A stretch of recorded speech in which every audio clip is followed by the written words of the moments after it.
Welcome to my YouTube channel. आज मैं आपको सिंहासन बत्तीसी की तीसरी पुतली चंद्रकला की कहानी सुनाता हूँ। तीसरे दिन जब वो सिंहासन पर बैठने को हुआ तो चंद्रकला नाम की तीसरी पुतली ने उसे रोककर कहा, हे राजन, यह क्या करते हो? पहले विक्रमादित्य जैसे काम करो, तब सिंहासन पर बैठना। राजा ने पूछा, विक्रमादित्य ने कैसे काम किए थे? पुतली बोली, लो सुनो। तीसरी पुतली चंद्रकला ने जो कथा सुनाई वो इस प्रकार है। एक बार पुरुषार्थ और भाग्य में इस बात पर ठन गई कि कौन बड़ा है। पुरुषार्थ कहता कि बगैर मेहनत के कुछ भी संभव नहीं है, जबकि भाग्य का मानना था कि जिसको जो भी मिलता है भाग्य से मिलता है, परिश्रम की कोई भूमिका नहीं होती है। उनके विवाद ने ऐसा उग्र रूप ग्रहण कर लिया कि दोनों को देवराज इंद्र के पास जाना पड़ा। झगड़ा बहुत ही पेचीदा था, इसलिए इंद्र भी चकरा गए। पुरुषार्थ को वे नहीं मानते जिन्हें भाग्य से ही सब कुछ प्राप्त हो चुका था। दूसरी तरफ अगर भाग्य को बड़ा बताते तो पुरुषार्थ उनका उदाहरण प्रस्तुत करता जिन्होंने मेहनत से सब कुछ अर्जित किया था। इंद्र असमंजस में पड़ गए और किसी निष्कर्ष पर नहीं पहुंचे। काफी सोचने के बाद उन्हें विक्रमादित्य की याद आई। उन्हें लगा सारे विश्व में इस झगड़े का समाधान सिर्फ वही कर सकते हैं। उन्होंने पुरुषार्थ और भाग्य को विक्रमादित्य के पास जाने के लिए कहा। पुरुषार्थ और भाग्य मानव वेश में विक्रमादित्य के पास चल पड़े। विक्रमादित्य को भी झगड़े का तुरंत कोई समाधान नहीं सूझा। उन्होंने दोनों से 6 महीने बाद आने को कहा।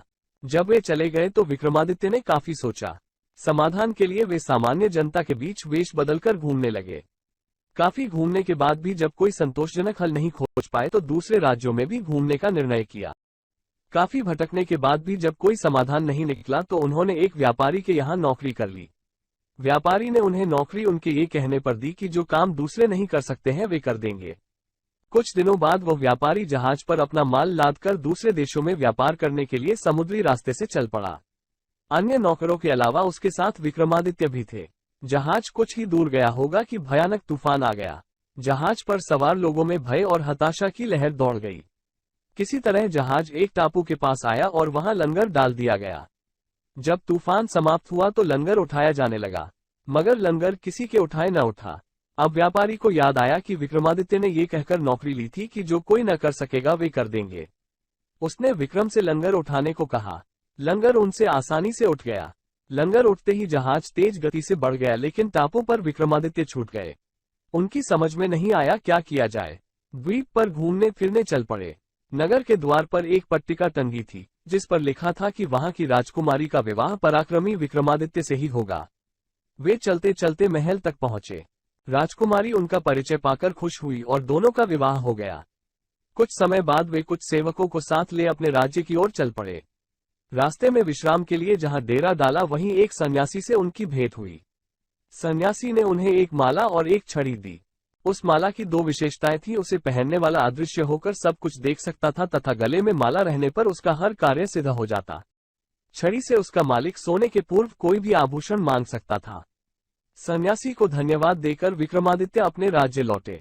एक उद्यान में ठहरकर संग आए सेवकों को वापस भेज दिया तथा अपनी पत्नी को संदेश भिजवाया कि शीघ्र ही वे उसे अपने राज्य बुलवा लेंगे। उद्यान में ही उनकी भेंट एक ब्राह्मण और एक भाट से हुई। वे दोनों काफी समय से उस उद्यान की देखभाल कर रहे थे। उन्हें आशा थी कि उनके राजा कभी उनकी सुध लेंगे तथा उनकी विपन्नता को दूर करेंगे। विक्रमादित्य पसीज गए। उन्होंने सन्यासी वाली माला भाट को तथा छड़ी ब्राह्मण को दे दी। ऐसी अमूल्य चीजें पाकर दोनों धन्य और विक्रम का गुणगान करते हुए चले गए। विक्रम राज दरबार में पहुंचकर अपने कार्य में संलग्न हो गए। 6 मास की अवधि पूरी हुई तो पुरुषार्थ तथा भाग्य अपने फैसले के लिए उनके पास आए। विक्रमादित्य ने फैसला दिया कि भाग्य और पुरुषार्थ एक दूसरे के पूरक हैं। उन्हें छड़ी और माला का उदाहरण याद आया। जो छड़ी और माला उन्हें भाग्य से सन्यासी से प्राप्त हुई थी, उन्हें ब्राह्मण और भाट ने पुरुषार्थ से प्राप्त किया। पुरुषार्थ और भाग्य पूरी तरह संतुष्ट होकर वहां से चले गए। कहानी सुनाकर पुतली बोली, बोलो राजा, क्या आप में है ऐसा न्यायप्रिय फैसला देने की दक्षता और अमूल्य वस्तुएं दान में देने का हृदय और सामर्थ्य है? राजा फिर सोच में पड़ गए और तीसरे दिन भी सिंहासन पर नहीं बैठ सके।